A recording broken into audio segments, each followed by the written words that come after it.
Hi guys and welcome back to the channel Deepak Yadav Education. Welcome to the Daily Hindu News and Editorial Analysis of 4th of August 2024. तो guys आज है तारीख 4 अगस्त 2024 और है Sunday.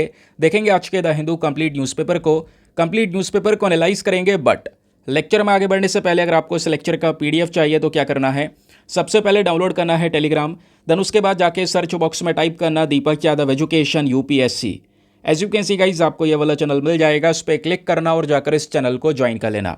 यहाँ से आप डेली बेसिस पे इस लेक्चर के पीडीएफ को डाउनलोड कर पाओगे। नाउ हमेशा की तरह हम लोग अपने लेक्चर को एक मैप के क्वेश्चन के साथ स्टार्ट करेंगे। तो आज आप सभी को मैप में जाकर देखना है ब्यास रिवर को कहाँ पर है एग्जैक्टली लोकेटेड, इसको अच्छे से मैप में देखना। देन उसके बाद आकर नीचे कॉमेंट सेक्शन में टाइप करना, जिससे कि आप लोग इसको लंबे समय तक याद रख पाओगे।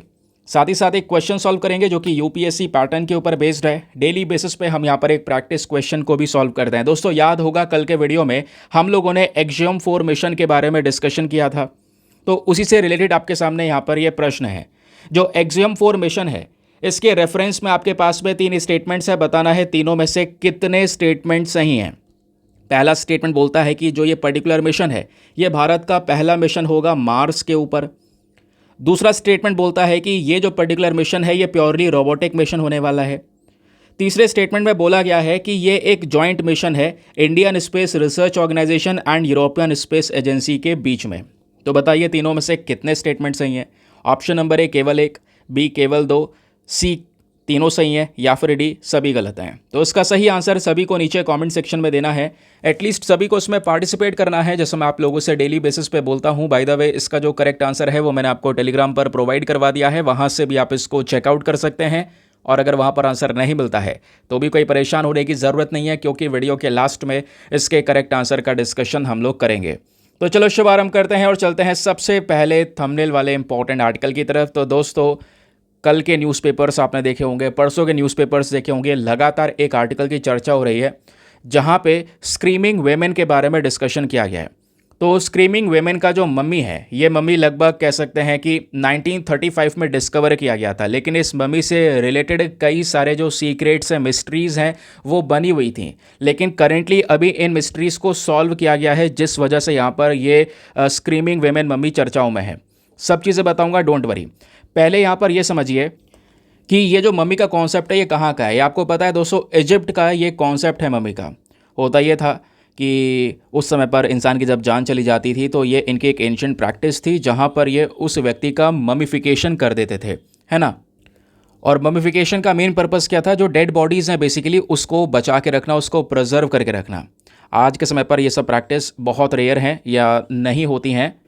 लेकिन दोस्तों यहाँ पे 9 मार्च 2020 की एक रिपोर्ट है जिसके अंदर ये भी बोला गया है कि देखिए ममीफिकेशन वैसे तो करंट समय पर रेयर है, आजकल नहीं होता है, लेकिन कुछ जगह है जहाँ पर अभी भी डेड बॉडीज़ को प्रिजर्व करने के लिए कॉन्सेप्ट अपना लिया जाता है। जैसे एक एग्जाम्पल यहाँ पर दिया गया इस रिपोर्ट में, जो communist revolutionary leader Vladimir Lenin थे, इनकी डेथ हुई 1924 में।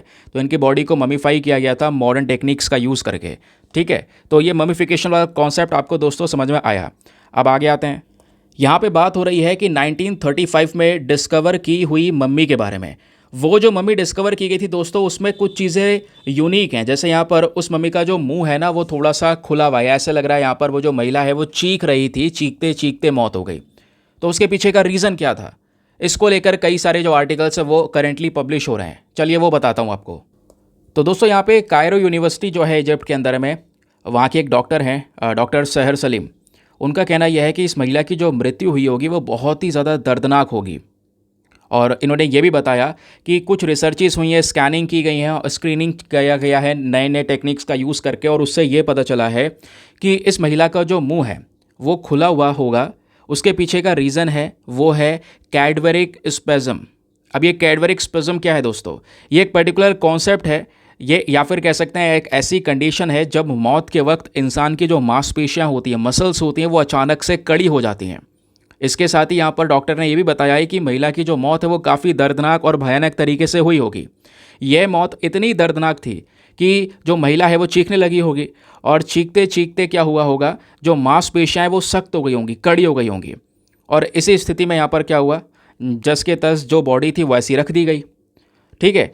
और हालांकि यहाँ पर यह भी है कि महिला की जो मौत का कारण था वो नहीं पता चला, लेकिन मृत्यु यहाँ पर कैसे हुई होगी, ये जो कॉन्सेप्ट यहाँ पर आया है कैडवरिक स्पाज्म, ये अभी चर्चाओं में है कि ये मेन कारण हो सकता है जिस वजह से यहाँ पर जो ये महिला का फेस है वो as a screaming women face नज़र आ रहा है।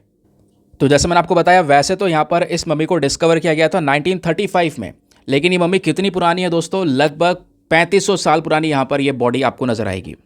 ये यहाँ पर इस आर्टिकल में बताया जा रहा है। ठीक है, क्लियर हो गया। तो 1 अगस्त, 2 अगस्त, 3 अगस्त, इन तीनों तारीखों में बहुत आर्टिकल्स पब्लिश हुए इस टॉपिक से रिलेटेड। तो मैंने एक बार में आपको समझा दिया। आगे आते हैं ना दोस्तों, आज के न्यूज़पेपर में पेज नंबर 1 पर एक बहुत ही ज़्यादा इंपॉर्टेंट टॉपिक आपको मिलेगा, जिसको हम GS paper number 2 polity and governance के पॉइंट ऑफ व्यू से लिंक करेंगे। फ्रंट पेज पर ये आर्टिकल है, आपको दिख रहा होगा। तो मतलब आप कह सकते हैं यार, एक बहुत ही ज़्यादा बुरी सी खबर है। 5 policeman sacked in Jammu Kashmir in drug and terror case. Bharat के ही 5 पुलिस वाले जो टेररिज्म को सपोर्ट कर रहे थे, पाकिस्तान को सपोर्ट कर रहे थे आतंकवाद के अंदर में, उनको धर लिया गया है, उनको पकड़ लिया गया है। और आर्टिकल 311 का यहाँ पर यूज़ किया गया है हमारे कॉन्स्टिट्यूशन का, जिसके बेसिस पे इनको सर्विसेज से टर्मिनेट कर दिया गया है। और वैसे यहाँ पर ये 5 पुलिस वाले हैं और एक यहाँ पर गवर्नमेंट एम्प्लॉय भी है, वो है टीचर। तो ये 6 लोग हैं दोस्तों जिनको आर्टिकल 311 के तहत यहाँ पर सर्विसेज से टर्मिनेट किया है। आपने कल देखा होगा कितनी सारी खबरें यहाँ पर चल रही थी, हिंदी आर्टिकल्स भी पब्लिश हुए। जम्मू कश्मीर में आतंकी हमले की खुली पोल, आईएसआई की मदद कर रहे थे 5 पुलिसकर्मी। ऐसे ही दोस्तों यहाँ पर एक और रिपोर्ट आपको नजर आएगी, जम्मू कश्मीर में आतंकियों के लिए काम कर रहे पुलिस वालों पर सख्त एक्शन, और मददगार टीचर भी यहाँ पर नपा, जो बेसिकली टेररिज्म में यहाँ पर इन सब चीज़ों को सपोर्ट कर रहा था। यार ये सिनेरियो यहाँ पर देखने को मिलता है ना, बहुत दुख होता है। लेकिन दोस्तों ये कुछ भी नहीं, अभी मैं आपको एक चीज़ और बताता हूँ जो काफ़ी शॉकिंग है, आर्टिकल में ही मेंशन की जा रही है। जो जम्मू कश्मीर के लेफ्टिनेंट गवर्नर हैं मनोज सिन्हा साहब, उनका कहना है कि 2021 से अभी तक लगभग ऐसे 60 गवर्नमेंट एम्प्लॉयज़ हैं दोस्तों जिनके ऊपर एक्शन लिया गया है, जो ऐसे यहाँ पर टेरर रिलेटेड एक्टिविटीज़ को सपोर्ट कर रहे थे, आतंकवाद को सपोर्ट कर रहे हैं हमारे देश के नागरिक होकर, और देश से ही यहाँ पर गद्दारी करना। देन इस आर्टिकल में और डिटेल्स हैं, चलिए एक एक करके यहाँ पर उन डिटेल्स को मैं आपके साथ में शेयर करता हूँ। तो ये तो हमने डिस्कस कर लिया, जम्मू कश्मीर के लेफ्टिनेंट गवर्नर ने सैटरडे में आर्टिकल जो 311 है हमारे कॉन्स्टिट्यूशन का, उसका इस्तेमाल किया। उसका इस्तेमाल करके 6 सरकारी कर्मचारियों को यहाँ पे उनके सर्विसेज से टर्मिनेट कर दिया, ख़त्म कर दिया। ठीक है, उनकी सर्विसेज ख़त्म हो गई। अब रीज़न क्या था? रीज़न ये था कि इन सभी लोगों का इन्वॉल्वमेंट था स्मगलिंग के अंदर में, कि भाई ड्रग्स की स्मगलिंग कर रहे हैं ये, और साथ ही साथ में टेररिस्ट एक्टिविटीज़ के अंदर भी यहाँ पर इन लोगों का एक बड़ा इन्वॉल्वमेंट पाया गया। और ये 5 कांस्टेबल जो हैं ये पुलिस डिपार्टमेंट से आते हैं, एक टीचर है जो एजुकेशन डिपार्टमेंट से आता है। इन सभी को हटा दिया गया है इस एंटी नेशनल एक्टिविटीज़ की वजह से। अब दोस्तों हटाने के लिए कौन सा आर्टिकल यूज़ किया है? आर्टिकल 311। तो 311 होता क्या है, ज़रा इसके बारे में थोड़ा सा ध्यान रखिएगा, ये हमारे लिए भी इंपॉर्टेंट है आर्टिकल। तो ये जो 311 है ये डील करता है डिसमिसल, रिमूवल और reduction in rank of civil servants without a departmental inquiry after informing them of the charges against them and giving a reasonable opportunity to be heard. ये बात हमारे आर्टिकल 311 में बोली गई है। अब इसका मतलब क्या है सुनिए, एक व्यक्ति को, ठीक है, डिसमिस करना, रिमूव कर देना, या मान लो कोई सिविल सर्वेंट है उसकी रैंक से यहाँ पर उसको हटाना, उसकी रैंक से यहाँ पर उसको रिड्यूस करना, नीचे के स्तर पर लेकर आना, और बिना किसी इंक्वायरी के। ठीक है, एक बार बस खाली उनको इन्फॉर्म कर दिया जाएगा कि आपके खिलाफ चार्जेस क्या हैं, उनको बता दिया जाएगा, और एक थोड़ा सा उनको अवसर दिया जाएगा कि ठीक है आपकी भी सुनवाई होगी, बताइए आप क्या सफाई देना चाहते हैं इस मामले में। तो ये सब कुछ यहाँ पर होने के बाद में दोस्तों क्या होगा, एक अथॉरिटी ये डिसीजन लेगी और डिसीजन जो है वो बिल्कुल फाइनल होगा। तो इसी आर्टिकल 311 का यहाँ पर यूज़ करके, जैसे मैंने बोला, ये 6 लोगों को अभी इनके सर्विसेज से टर्मिनेट किया गया।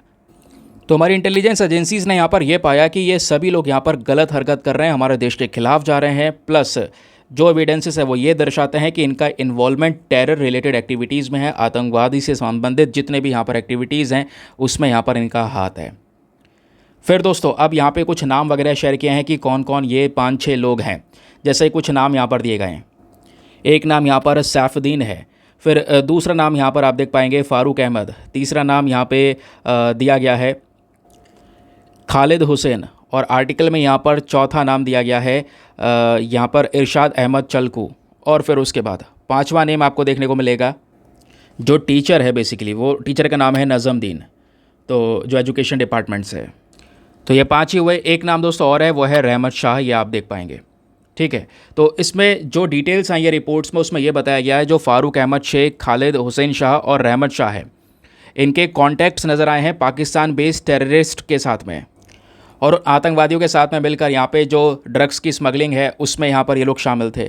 साथ ही साथ में जो वेपन्स की, हथियारों की स्मगलिंग हो रही है लाइन ऑफ कंट्रोल पे, जो लाइन ऑफ कंट्रोल है पाकिस्तान ऑक्यूपाइड कश्मीर वाले रीजन के पास में, उसकी बात कर रहे हैं, तो वहाँ पर भी स्मगलिंग में इन लोगों का हाथ है। बताया गया है कि यही यहाँ पर पुलिसकर्मी हैं जो स्मगल कर रहे थे ड्रग्स फ्रॉम पाकिस्तान से ड्रग्स लाए जा रहे हैं भारत में इलीगल तरीके से, उससे पैसा जनरेट किया जा रहा है।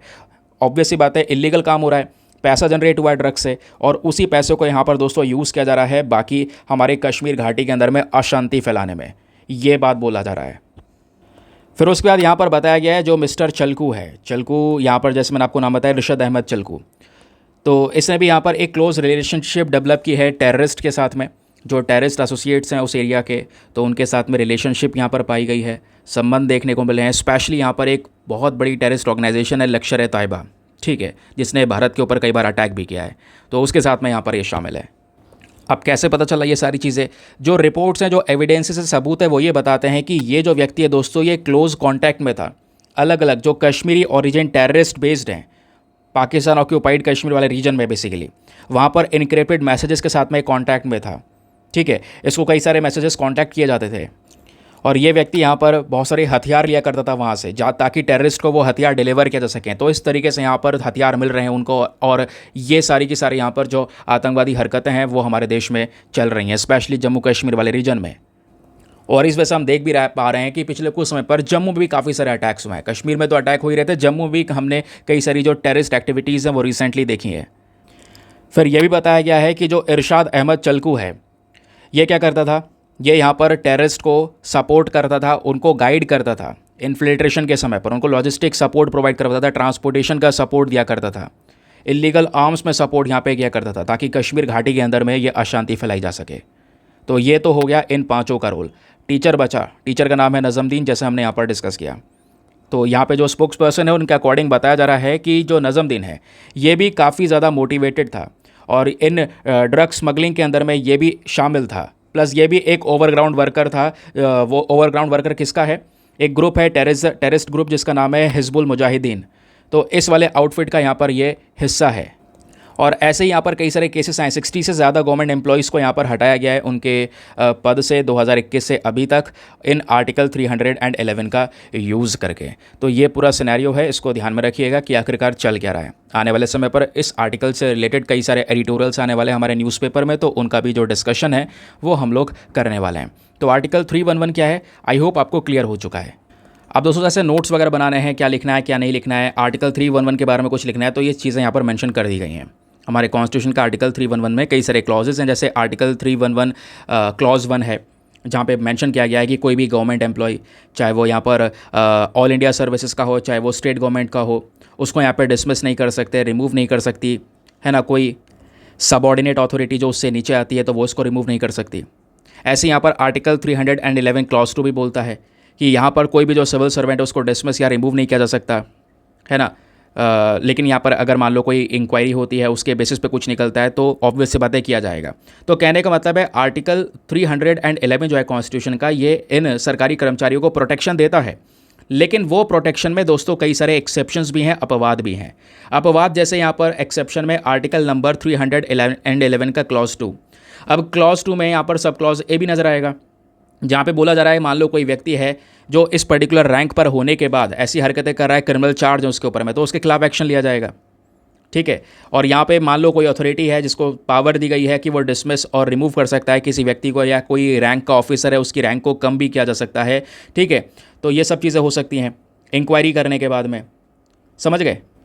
लेकिन कहीं कहीं पर जैसे आर्टिकल 2 क्लॉज भी है, 2 क्लॉज सी, ऐसे कई सारे और भी यहाँ पर कॉन्सेप्ट है जहाँ पर इंक्वायरी के लिए भी दोस्तों पावर है, इंक्वायरी भी नहीं करने की ज़रूरत है।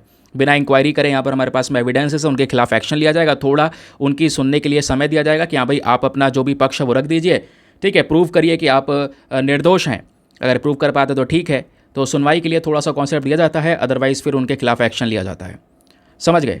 तो ऐसे कई सारे केसेस यहाँ पे दोस्तों आर्टिकल नंबर 311 से रिलेटेड नज़र आए हैं पिछले कुछ समय पर भी, जैसे जम्मू एंड कश्मीर से ज़्यादातर यहाँ पर जो इशू हैं वो हमको देखने को मिले हैं। सवाल यह है कि मान लो किसी एम्प्लॉय को डिसमिस कर दिया गया, उसके पद से हटा दिया गया इस आर्टिकल का यूज़ करके, अब क्या वो कोर्ट में जा सकता है? तो उसके पास में देखो ये पावर आती है कि जो गवर्नमेंट एम्प्लॉय जिसको डिसमिस कर दिया गया है उसके पास में पावर है कि वो ट्राइब्यूनल में जा सकता है, या तो वो अपने स्टेट के जो एडमिनिस्ट्रेटिव ट्राइब्यूनल है, ट्राइब्यूनल कोर्ट की तरह काम करता है, तो या तो अपने राज्य के ट्राइब्यूनल में चला जाए, या यहाँ पर जो सेंट्रल लेवल का सेंट्रल एडमिनिस्ट्रेटिव ट्राइब्यूनल है वहाँ चले जाए, या कोर्ट में सीधा जाकर यहाँ पर उसको देख सकता है। एक बार समझ गए? क्लियर हो गया? चलिए आगे आते हैं। तो दोस्तों यही बेसिक चीज़ें कई बार एग्जाम में पूछी जाती हैं, तो उसको याद रखिएगा। क्वेश्चन यहीं से बनेगा बैकग्राउंड डेटा से। ये सभी बैकग्राउंड डेटा आपने यहाँ पर लिखना है, पीडीएफ वगैरह आपने क्रिएट करने हैं, पीडीएफ वगैरह यहाँ पर आपने गेन करना है। तो उसके लिए यहाँ पर दोस्तों आपके पास में एक बढ़िया ऑप्शन है, आप हमारे पेड ग्रुप्स को ज्वाइन कर सकते हैं। डेली बेसिस पे दोस्तों हमारे पेड ग्रुप के अंदर में यही करंट अफेयर्स का जो बैकग्राउंड डेटा होता है, जैसे हमने आर्टिकल 311 पढ़ा, ऐसे और भी वेरियस आर्टिकल पढ़ेंगे, बहुत सारा और भी यहाँ पर जो नोट्स है वो कंपाइल करके आपको इसी ग्रुप में प्रोवाइड करवा दिया जाता है। और ऐसा पीडीएफ आपको मिलता है जो प्रिंटेबल फॉर्म में होता है, चाहो तो आप उसका प्रिंट आउट वगैरह निकलवा सकते हैं, हिंदी इंग्लिश दोनों भाषाओं में होता है।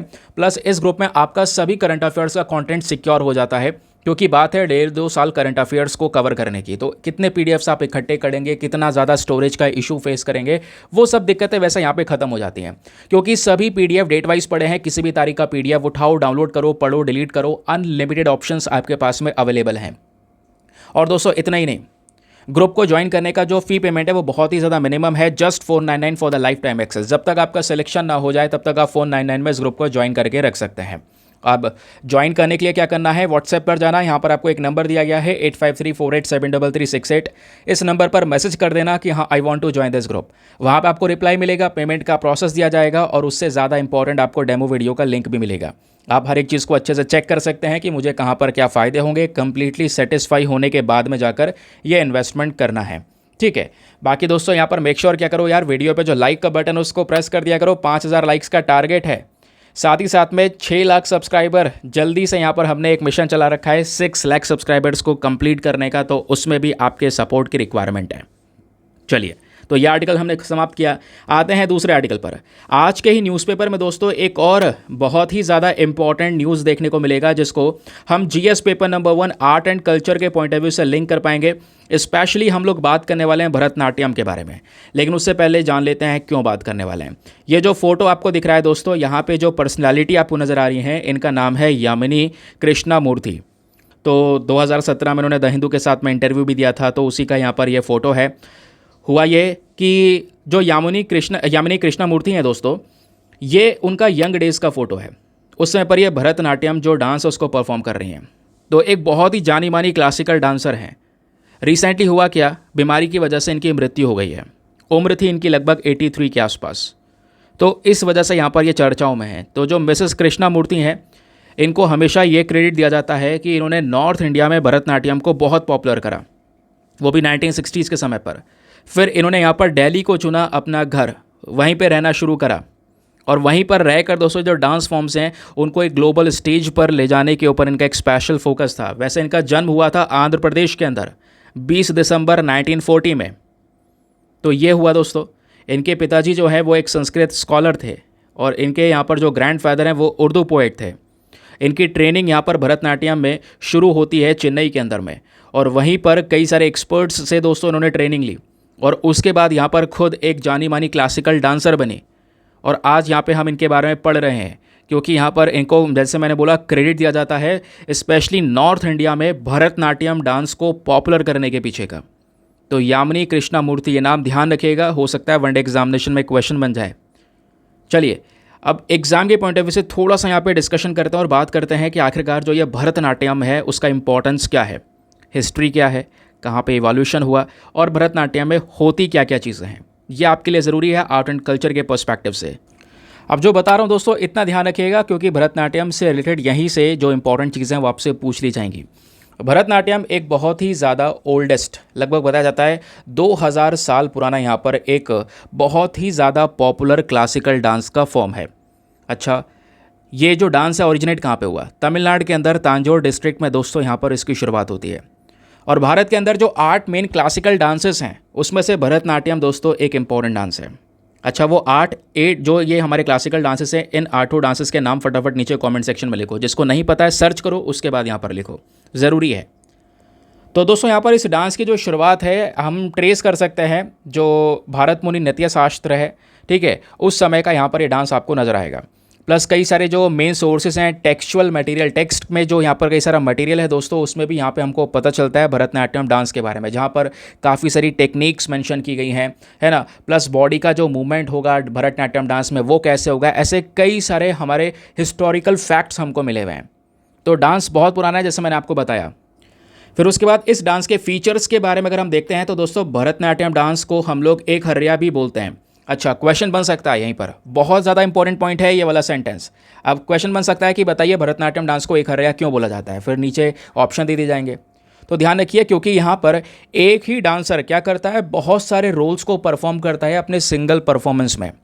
जो भरतनाट्यम डांस होता है इसमें आप देख पाओगे इस तरीके से ट्रेडिशनल जो क्लॉथिंग है वो यूज़ की जाती है, और एक ही सिंगल डांसर, जैसा मैंने बोला, कई सारे प्रकार के जो रोल हैं उनको परफॉर्म करता है अपने एक सिंगल से परफॉर्मेंस में। इस वजह से इसको एक हर्या भी बोला जाता है।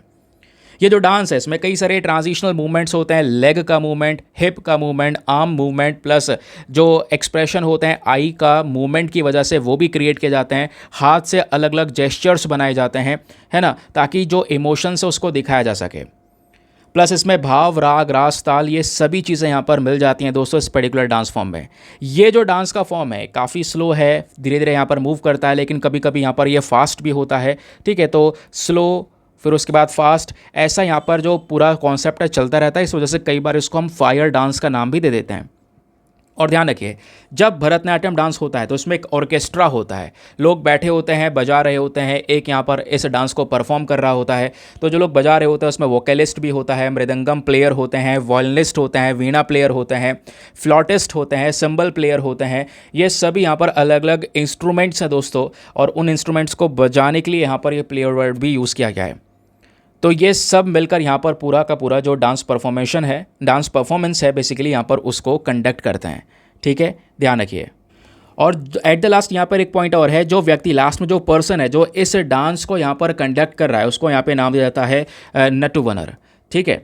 तो ये ध्यान रखिए। डांस का फोटो मैंने आपको दिखाया है, भरतनाट्यम डांस, और इसके बारे में बेसिक फैक्ट्स हम डिस्कस कर ही चुके हैं। जो एक क्वेश्चन पूछा है आपसे वो भी बताइएगा।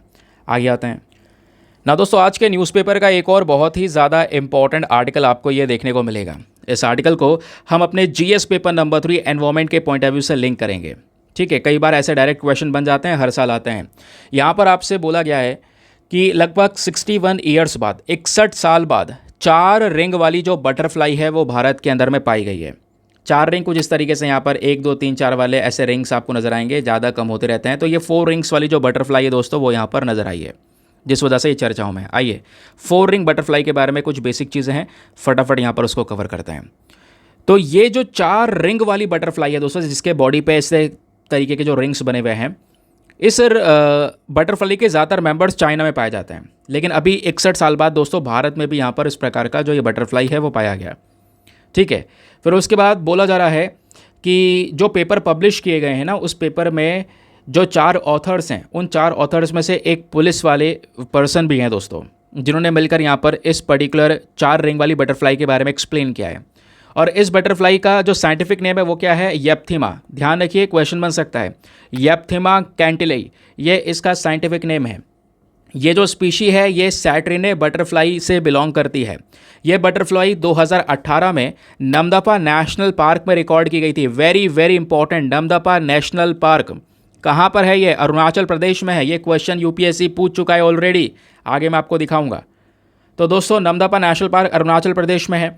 यहीं पर ऑलरेडी 2018 में इस बटरफ्लाई को रिकॉर्ड किया गया है ना। तो वो भी काफ़ी समय बाद में, जैसे मैंने बोला 61 ईयर्स बाद, नहीं तो फिर 61 साल पहले असम के अंदर में यहाँ पर इस बटरफ्लाई को देखा गया था।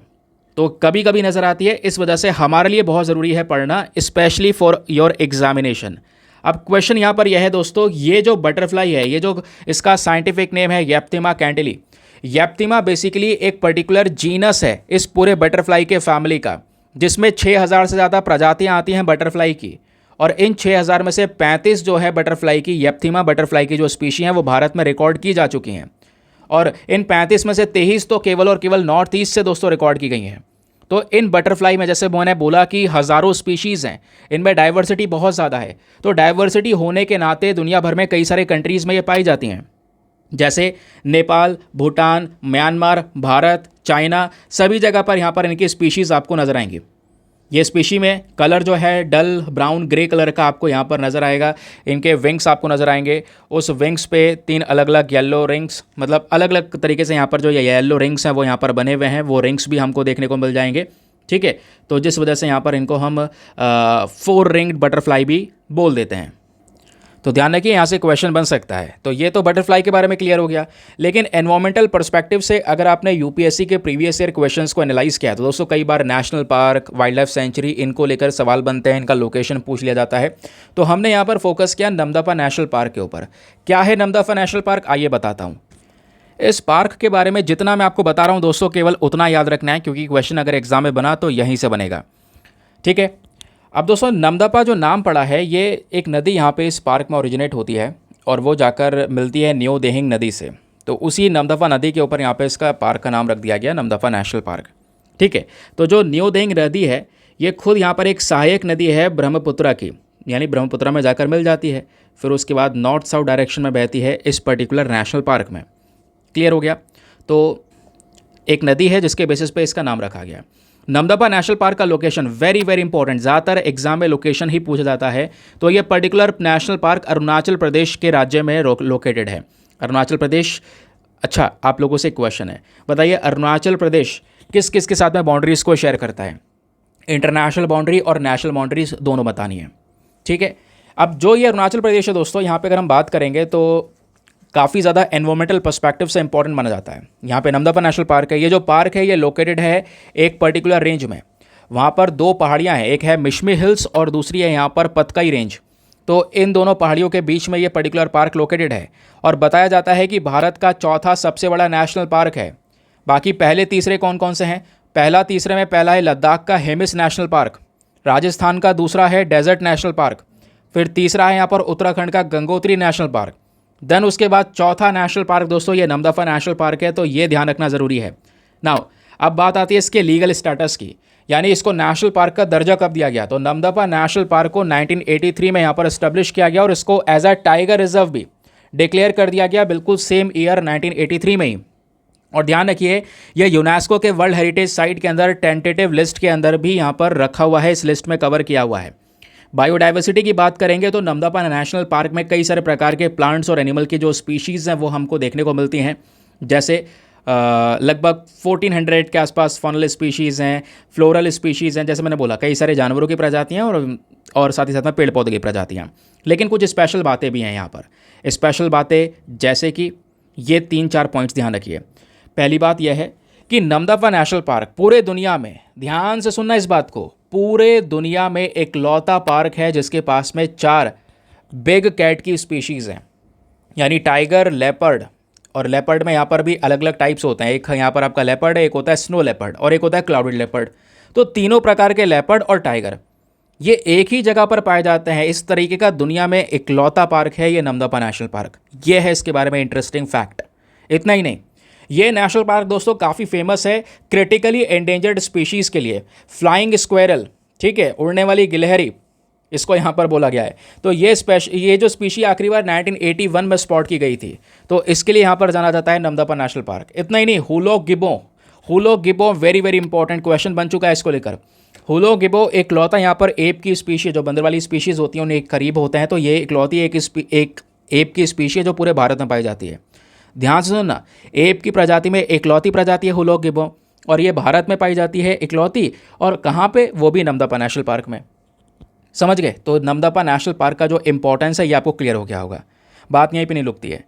अरुणाचल प्रदेश के अंदर में दोस्तों और भी कई सारे प्रोटेक्टेड एरियाज़ हैं, जैसे कि पक्के वाइल्ड लाइफ सेंचुरी है, वहाँ पर मॉलिंग नेशनल पार्क है, कामलंग वाइल्ड लाइफ सेंचुरी है, ईटानगर वाइल्ड लाइफ सेंचुरी है and eagle nest wild life century है। तो ये सभी प्रोटेक्टेड एरियाज़ हैं। अब मैं आपको यूपीएससी के कुछ क्वेश्चंस दिखाता हूँ जो रिसेंटली पूछे गए हैं। Question number 1, which one of the following national park has a climate that varies from tropical to sub tropical, temperate and arctic? सभी तरीके का यहाँ पर क्लाइमेट नजर आएगा, तो वो है नमदफा नेशनल पार्क। होगा ये तो पढ़ा ही नहीं, शायद हमने यहाँ पर स्किप कर दिया, बट आर्टिकल में ज़रूर होगा यार, क्योंकि हाँ देखो लिखा हुआ है क्लाइमेट। तो यहाँ पर सब ट्रॉपिकल क्लाइमेट भी आपको नज़र आएगा। ये जो माउंटेनियस पार्ट है यहाँ पर क्लाइमेट आपको नज़र देखने को, जो ऊपर वाला हिस्सा है वहाँ पे सब ट्रॉपिकल क्लाइमेट है, लो लाइंग प्लेन्स जो हैं प्लस जो घाटियाँ हैं उस पर ट्रॉपिकल क्लाइमेट है। तो सब ट्रॉपिकल ट्रॉपिकल क्लाइमेट दोनों आपको यहाँ पर देखने को मिलेंगे, जिस वजह से यहाँ पर ऑप्शन नंबर डी इसका सही उत्तर है। फिर उसके बाद एक और क्वेश्चन पूछा गया था, ये वाला ऊपर वाला 2015 का था, फिर उसके नीचे वाला दोस्तों आप देख पाएंगे 2013 में पूछा गया है। क्वेश्चन ये है, नोकरेक बायोस्फीयर रिजर्व गारो हिल्स, जो लोकटक लेक है ये बैराल रेंज में है। फिर नमदपा नेशनल पार्क डफला हिल्स पे है। तो बताइए तीनों में से कितने पेयर सही हैं? तो इसका सही उत्तर है ऑप्शन नंबर ए, केवल पहला वाला पेयर सही है। नमदपा नेशनल पार्क का डफला हिल से कोई लेना देना है नहीं। मिशमी हिल्स बताया था, पतकाई रेंज ये आपको बताया था, तो ये आपने ऑलरेडी पढ़ रखा है। तो तीसरा वाला तो यहाँ पर गलत है ही, तो तीसरा वाला गलत है, तो ये और ये वैसे ही गलत हो गए।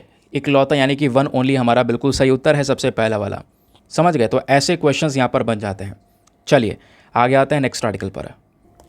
अब चलिए आते हैं अगले आर्टिकल पर। अब अगले आर्टिकल का इंपॉर्टेंस बहुत ज़्यादा है, specially for GS paper number 3 agriculture economy के साथ में आप लिंक कर सकते हैं। क्या बात हो रही है? आर्टिकल में मेंशन किया जा रहा है, हमारे प्रधानमंत्री जी का स्टेटमेंट है कि millets are answer to water scarcity and climate change. इस आर्टिकल को ध्यान से सुनिएगा। लास्ट में जो आज मेंस का क्वेश्चन है वो इसी आर्टिकल पे दूंगा, क्योंकि कल हमने मेंस का क्वेश्चन भी नहीं लिया था।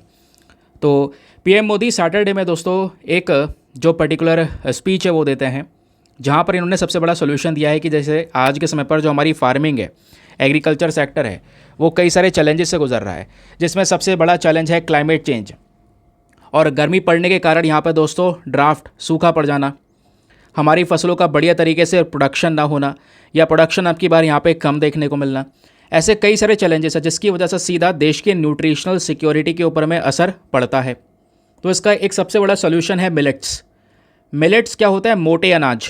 मोटे अनाज जैसे ये गेहूं चावल की बात नहीं कर रहे हैं, मिलेट्स में जोवर, बाजरा, रागी, इन सब चीज़ों की बात हो रही है, तो इनको बोलते हैं मोटा अनाज।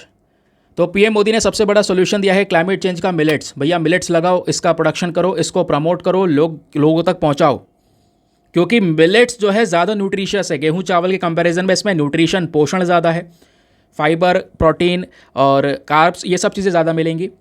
दूसरी चीज़ दोस्तों, यहाँ पर इसको लगाने में क्या होगा, जैसे मान लो कहीं पर सूखा पड़ गया, अब चावल की खेती हो रही है, समझो चावल की खेती में कितने पानी की ज़रूरत पड़ती है? बहुत ज़्यादा वाटर रिक्वायरमेंट की ज़रूरत पड़ती है। तो अगर कहीं पे सूखा पड़ा है तो चावल खेती वहाँ से हो सकती है? नहीं हो सकती। लेकिन जो हमारे मिलेट्स है दोस्तों, वो कहीं पर भी लगाए जा सकते हैं। क्लाइमेट चेंज का सबसे बड़ा सोल्यूशन है। कैसा भी क्लाइमेट चेंज का यहाँ पर सिनेरियो क्यों ना हो, कहीं पर भी सूखा पड़ क्यों ना रहा हो, कहीं पर भी ज़मीन बंजर क्यों ना हो, आप मिलेट्स को उगा सकते हैं, थोड़ा सा यहाँ पर सपोर्ट प्रोवाइड करवा के। तो वही यहाँ पर पीएम मोदी ने मेंशन किया है कि सबसे बड़ा जो सीरियसनेस है करंट समय पर न्यूट्रिशन चैलेंज की, उसको देखते हुए हम लोग क्या कर सकते हैं, मिलेट्स एक सबसे बड़ा सोल्यूशन है। और मिलेट्स में जो न्यूट्रिशन है वो हमारे देश में जो कुपोषण जैसी चीज़ें हैं उसका सबसे बड़ा उपाय है। साथ ही साथ में इन्होंने यहाँ पर एक इसको सुपर फूड का नाम दिया है। इन्होंने बोला जो श्री अन्न है, मिलेट्स, ये सबसे बड़ा सोल्यूशन है, जिसमें सुपर फूड की क्वालिटी है। कम पानी का इस्तेमाल करके ज़्यादा प्रोडक्शन हो जाएगा, पानी कम लगेगा लेकिन आपको भरपूर मात्रा में जो फसल है वो मिलेगी। और इंडिया मिलेट्स के लिए जाना जाता है। फिर साथ ही साथ में इन्होंने अपनी स्पीच में ये भी मेंशन किया, एक समय ऐसा हुआ करता था जब दुनिया भारत के लिए चिंतित हुआ करती थी कि भारत में फूड सिक्योरिटी कैसे पूरी हो पाएगी, खाना कैसे प्रोवाइड करवाया जाएगा। एग्रीकल्चर सेक्टर में हम ज़्यादा बढ़िया नहीं थे आज से कई साल पहले। तो करेंट समय पर हमने काफ़ी सारे इनिशिएटिव लिए हैं, ग्रीन रिवॉल्यूशन वगैरह आया, ऐसे कई सारे और भी इनिशिएटिव हुए, जिसकी वजह से आज हम लोग अपने बढ़िया कंडीशन में आज हम इन फूड को, इन फसलों को एक्सपोर्ट भी कर रहे हैं वेरियस कंट्रीज़ के अंदर में। तो वो चीज़ें यहाँ पर बोली जा रही हैं दोस्तों। अब हुआ क्या, ये सब कुछ कब बोला गया, जब एक कॉन्फ्रेंस चल रहा था, और ये 3 अगस्त से लेकर 7 अगस्त तक कॉन्फ्रेंस चलने वाला है, जिसका नाम है ICAE का कॉन्फ्रेंस। ठीक है, और इसका अपना आप में थीम भी है। थीम यह है कि दुनिया का जो सस्टेनेबल एग्रीकल्चर फूड सिस्टम है उसको पूरी तरह से यहाँ पर ट्रांसफॉर्म किया जाए। तो ये बेसिकली इसका थीम है, जिसमें ये सब कुछ बातें बोली गई हैं। पूरे आर्टिकल में मिलेट्स, आपको यह सबसे ज़्यादा वर्ड देखने को मिलेगा जगह जगह पर। तो आखिरकार यहाँ पर इसकी हेडिंग भी दे दी गई है। तो क्वेश्चन यह है कि मिलेट्स होते क्या हैं, आखिरकार क्या इसका इंपॉर्टेंस है, क्या हम कर सकते हैं, क्या फ़ायदे हैं। अगर फ़ायदे हैं तो अभी तक हम यहाँ पर इससे ज़्यादा फ़ायदा क्यों नहीं निकाल सके। तो दोस्तों इसमें कुछ चुनौतियाँ भी हैं, वो चुनौतियाँ क्या हो सकती हैं वो भी आपको मैं एक्सप्लेन करूँगा। चलिए सुनिए इसे। तो भारत के मिलेट रेवोल्यूशन के बारे में दोस्तों बात करेंगे। फूड एंड एग्रीकल्चर ऑर्गेनाइजेशन जो है यूनाइटेड नेशन की बॉडी, इन्होंने साल 2023 जो हमारा निकल चुका है, हम पूरे साल 2023 को इंटरनेशनल ईयर ऑफ मिलेट्स की तरह भी डिक्लेयर कर चुके थे और पूरे साल में हमने मिलेट्स को बहुत प्रमोट किया। और जैसे मैंने आपको बोला, मिलेट्स के दो ग्रुप्स होते हैं जिसको भारत में उगाया जाता है। एक होती हैं मेजर मिलेट्स, ठीक है। अब मेजर मिलेट्स में आप देख पाएंगे तो इसमें आपका sorghum, pearl millet, finger millet, ये सब चीज़ें आती हैं। फिर आता है एक माइनर मिलेट। माइनर मिलेट में foxtail, little millet, kodo, proso, barnyard millet, ये सब चीज़ें आती हैं। क्योंकि ये सब क्या है, वही जोवर, बाजरा, रागी, इन्हीं की यहाँ पर इंग्लिश टर्म है, बस अभी बताऊँगा आगे, डोंट वरी। तो भारत का जो मिलेट रेवोल्यूशन है ये बहुत ज़रूरी है ताकि हम अपने फार्मर्स को भी सपोर्ट कर सकें, दूसरी तरफ लोगों का हेल्थ जो है उसका भी ध्यान में रखे जा सके, क्योंकि इसको उगाने में ज़्यादा प्रॉब्लम्स होंगी नहीं, फार्मर्स को बढ़िया बेनिफिट मिलेगा। और कैसी भी स्थिति हो, क्लाइमेट चेंज कैसा भी हो, प्रॉब्लम कैसी भी हो, ज़मीन कैसी भी हो, उसको उगाया जा सकता है थोड़े सपोर्ट से। और दूसरी तरफ यहाँ पर इससे बहुत सारा पोषण मिलेगा देश के लोगों को, तो इसके दोनों तरफा फ़ायदे हैं। अब क्वेश्चन यहाँ पर यही आता है कि आखिरकार जो ये मिलेट्स हैं इनको as a important nutri cereals क्यों बोला जाता है, क्यों यहाँ पर इतना ज़्यादा इंपॉर्टेंट तौर पर देखा जाता है। रीज़न यहाँ पर यह है क्योंकि जैसे मैंने बोला, क्लाइमेट कैसा भी हो उसको उगाया जा सकता है, ठीक है, इसमें हम अब नहीं जाएंगे। दूसरा यहाँ पर यह है कि इन मिलेट्स में न्यूट्रिएंट्स बहुत सारे होते हैं, पोषण भरपूर मात्रा में होता है। पोषण जैसे जितने मिलेट्स हैं उनमें फाइबर, प्रोटीन, विटामिन, मिनरल जैसी चीज़ें प्रेजेंट होती हैं। ग्लूटेन फ्री होता है, ग्लूटेन फ्री होने के साथ साथ दोस्तों यहाँ पर क्या होगा, आपको कोई पर्टिकुलर डिजीज़, कोई बीमारी नहीं होगी।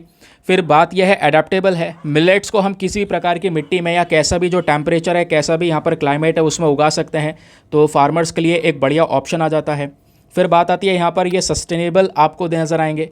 अब सस्टेनेबल का मतलब यह है कि जो मिलेट्स हैं इनको अक्सर यहाँ पर ग्रो किया जाता है अपनी ट्रेडिशनल फार्मिंग मेथड्स का इस्तेमाल करके। पुराने ज़माने में जो यहाँ पर हम मेथड्स यूज़ कर रहे थे उन्हीं का इस्तेमाल करके मिलेट्स को हम ग्रो कर रहे हैं, जो बहुत ही ज़्यादा यहाँ पर सस्टेन है, प्लस यहाँ पर एनवायरनमेंट फ्रेंडली है। तो आपको कोई भी नए प्रैक्टिस या नए मशीनरीज़ की ज़रूरत नहीं है, तो आपका यहाँ पर ही पैसा बच जाता है। ये है मिलेट्स का इंपॉर्टेंस। तो बड़ी देर से बात कर रहे थे मिलेट्स इंपॉर्टेंट क्यों है। अब पहले बात कर लो मिलेट क्या है। बता ही चुका हूँ मिलेट क्या है दोस्तों, एक ऐसी फसल जो कि हमारे लिए काफ़ी बेहतर मानी जाएगी। इसमें रागी, सामा, जोवर, बाजरा, वरीगा, ये सभी चीज़ें यहाँ पर इसमें आ जाती हैं। इनको हम मिलेट बोलते हैं, जो मोटे अनाज होते हैं। और दोस्तों ये जो मोटे अनाज हैं, ये जो मिलेट्स हैं, इनका बहुत बड़ा एविडेंस है। अगर हम पहले के समय पर देखें तो इंडस वैली सिविलाइजेशन में भी यहाँ पर इस प्रकार के मिलेट्स उगाए जाते थे, हमारे पास में एविडेंसेस हैं। प्लस करंट समय पर ये मिलेट्स लगभग 131 से ज़्यादा देशों में उगाए जाते हैं। एक ट्रेडिशनल फूड है ये। लगभग 60 करोड़ लोग एशिया और अफ्रीका के अंदर में इन्हीं मिलेट्स को कंज्यूम करते हैं। और ध्यान रखिए, इंडिया भी एक बहुत बड़ा प्रोड्यूसर है इन मिलेट्स का पूरे दुनिया में, ठीक है। मतलब इतना बड़ा प्रोड्यूसर है भारत की, दुनिया में जितना भी मिलेट्स का प्रोडक्शन होता है उसका 20% प्रोडक्शन केवल भारत में होता है। और अगर हम केवल एशिया की बात करेंगे तो एशिया में जितना उत्पादन हो रहा है इन मिलेट्स का, उसका 80% प्रोडक्शन भारत से जा रहा है। तो ये है मिलेट्स का इंपॉर्टेंस। अब दुनिया भर में कहाँ कहाँ पे पाया जाता है ज़रा ये सुनिए। उसमें दोस्तों इंडिया, नाइजर, चाइना, ये सबसे बड़े प्रोड्यूसर, सबसे बड़े उत्पादक हैं इन मिलेट्स के पूरे दुनिया में। लगभग 55% से ज़्यादा दुनिया का प्रोडक्शन केवल इन 3 देशों ने संभाल रखा है। और कई सारे सालों से जो दोस्तों इंडिया है एक सबसे बड़ा प्रोड्यूसर बना हुआ है, लेकिन पिछले कुछ समय पर जो मिलेट्स प्रोडक्शन है वो थोड़ा थोड़ा यहाँ पर इंक्रीज़ हुआ अफ्रीका के अंदर में। तो कंट्रीज़ में ऊपर नीचे ये होते रहते हैं, कभी कहीं पे प्रोडक्शन ज़्यादा हो गया, कभी कहीं पे हो गया। तो क्वेश्चन यहाँ पर एट द लास्ट यही आता है कि आखिरकार व्हाट आर द कॉन्स्ट्रेंट्स, दिक्कतें क्या हैं हमारे सामने। अगर ये सब इतनी चीज़ें अच्छी हैं तो हमारे सामने प्रॉब्लम्स क्या हैं। हम क्यों नहीं मिलेट का कल्टीवेशन बढ़ा पा रहे, हम क्यों नहीं मिलेट का कंजम्पशन बढ़ा पा रहे। ये एक अच्छा क्वेश्चन है जो कि आपसे इंटरव्यू में ही पूछा जा सकता है। तो इसके पीछे का रीज़न क्या है। रीज़न यह है दोस्तों, यहाँ पर जो एरिया है अंडर मिलेट कल्टीवेशन वो लगातार कम होता चले जा रहा है। एक समय था जब 35 मिलियन हेक्टेयर की ज़मीन पर मिलेट्स को उगाया जा रहा था, और आज केवल 15 मिलियन हेक्टेयर की ज़मीन पर मिलेट्स उगाए जा रहे हैं।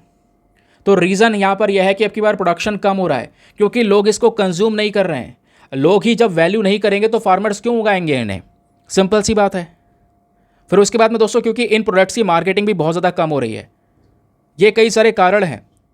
फिर 2019-20 में अगर आप देख पाओगे, जो सीरियल्स था, जो हमने राशन में बच्चों को प्रोवाइड करवाया है ना, वो सब चीज़ें भी लगातार कम होती चली जा रही हैं। और ज़्यादातर हम गेहूं और चावल का इस्तेमाल कर रहे हैं, समझ गए। तो गेहूं चावल को यूज़ किया जा रहा है, जबकि हमें करना क्या चाहिए, गेहूं चावल का कम इस्तेमाल करके मिलेट्स को ज़्यादा प्रमोट करना चाहिए। ये ज़्यादा बेटर ऑप्शन है। समझ गए? तो यहाँ पर क्या क्या दिक्कतें हैं ये यहाँ पर आपको समझ में आया। दूसरा सबसे बड़ी दिक्कत यह है कि मिलेट्स के अंदर में प्रोडक्टिविटी बहुत कम है। यानी पिछले 10 सालों का डेटा देखें तो जोवर का प्रोडक्शन कम हुआ है, बाजरा का प्रोडक्शन कम हुआ है, थमसा गया है वो तो बिल्कुल, रागी का प्रोडक्शन भी कम हुआ है। तो प्रोडक्शन कम है, ऑब्वियस सी बात है, तो आप कहाँ से फिर इसको प्रमोट करेंगे, कहाँ से आप इसकी वैल्यू को बढ़ाने के ऊपर फोकस करेंगे। लेकिन प्रोडक्शन कम हुआ है, उसके पीछे के भी कई कारण हैं, क्योंकि प्रोडक्शन तो इसका आराम से हो सकता है, ज़्यादा चीज़ों की रिक्वायरमेंट नहीं है। तो कम होने के पीछे का कारण यह है कि लोगों में इसकी जानकारी नहीं है, लोग इसकी डिमांड ही नहीं करते, तो फार्मर क्यों उगाएंगे, पहली बात ये बताओ। ठीक है, पहले लोग खाया करते थे, अब कम खाते हैं, इसको लेकर अवेयरनेस बहुत कम है, जैसे मैंने आपको बताया, तो इस वजह से डिमांड बहुत कम है। दूसरी जो प्रॉब्लम आती है, इसकी कॉस्ट ज़्यादा होती है। मिलेट्स नो डाउट थोड़े से महंगे होते हैं, है ना, इस चक्कर में जो लो इनकम कंज्यूमर हैं वो इसको अफोर्ड नहीं कर पाते। फिर सबसे बड़ा रीज़न ये है लिमिटेड अवेलेबिलिटी। मार्केट में हर जगह पर आपको ये मिलेट्स मिलेंगे नहीं, काफ़ी सारी कम जगह पे मिलेंगे, है ना। फिर कई सारे लोग यहाँ पर मानते हैं कि जो मिलेट्स का टेस्ट है वो ज़्यादा अच्छा नहीं होता, इस चक्कर में हम इसको कंज्यूम नहीं करते। फिर एक आता है एग्रीकल्चरल चैलेंज। इसी में मिलेट्स का जो कल्टीवेशन है, इसको कभी कभी यहाँ पर हम अपने लोअर प्रोडक्शन से भी एसोसिएट कर रहे हैं। इसमें प्रॉफिट कम होता है, जिससे फार्मर्स को ज़्यादा कोई फ़ायदा होगा नहीं, तो फार्मर्स क्यों उगाएंगे इसे।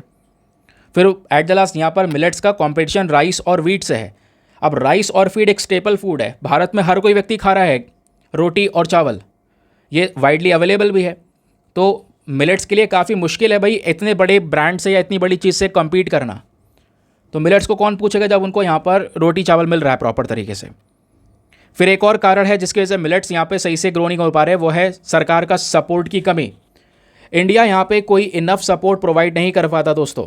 अब इनफ सपोर्ट नहीं प्रोवाइड करवाता, इस चक्कर में यहाँ पे इन मिलेट्स का जो कल्टीवेशन है और जो कंजम्पशन है दोस्तों, वो इनफ तरीके से हो नहीं पाता। समझ गए? तो गवर्नमेंट सपोर्ट भी ज़रूरत है अगर आपको ग्रो करना है तो। फिर एट द लास्ट यहाँ पे एक क्वेश्चन आता है कि what should be the way forward. हमें क्या करना चाहिए जब स्थिति इतनी गंभीर है या बेकार है तो, और प्रोडक्ट इतना अच्छा है तो।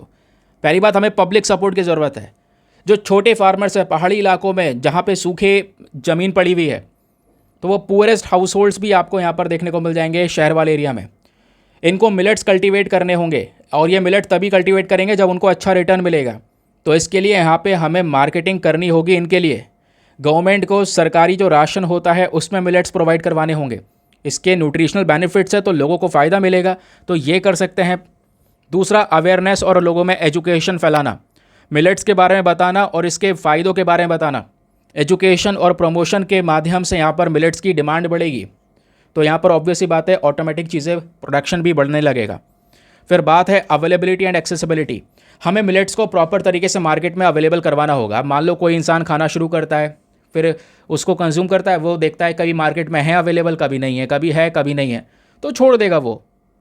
तो हमें यहाँ पर रेगुलर बेसिस पे इसकी अवेलेबिलिटी को मेंटेन करना होगा। फिर बात आती है अफोर्डेबिलिटी की।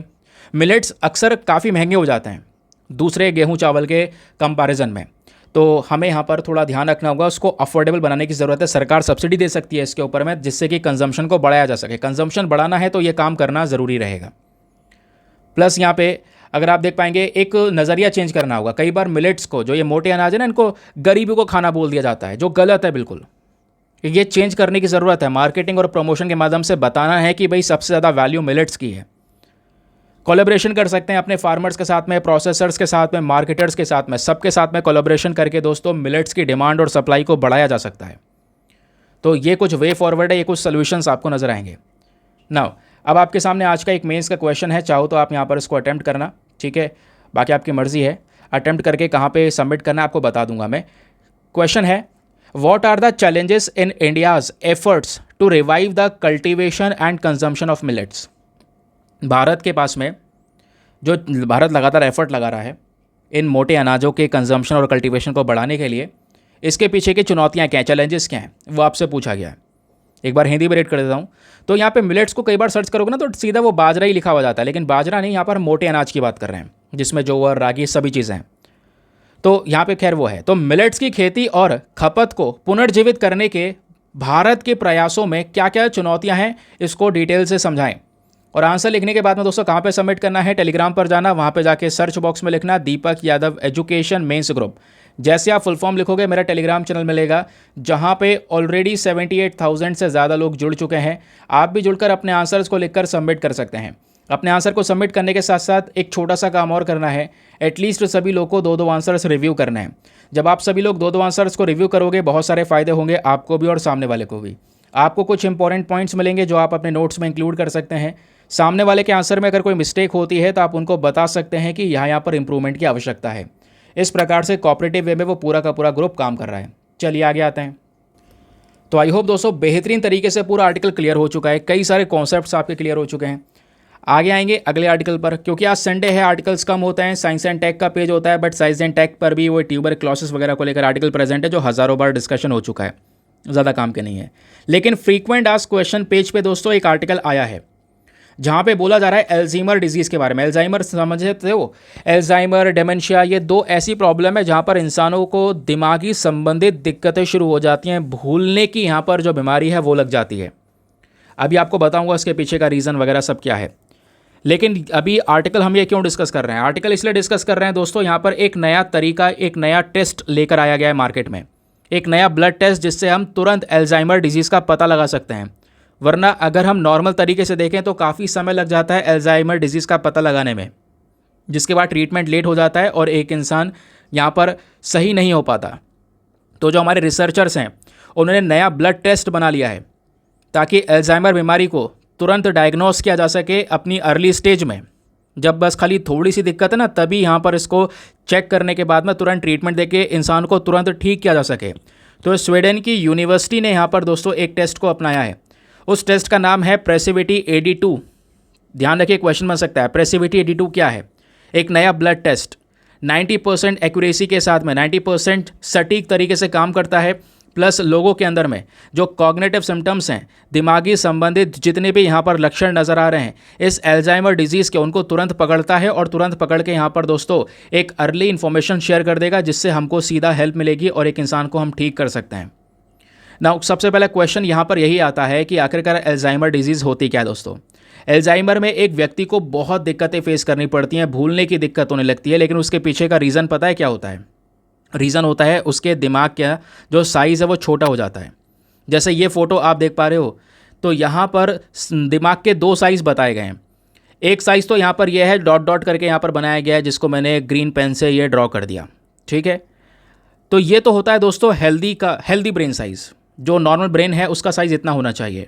लेकिन यहाँ पर एल्जाइमर वाले केस में दिमाग का साइज़ ये देख पाओगे, ये है दिमाग का साइज़, ये छोटा हो गया है, ठीक है।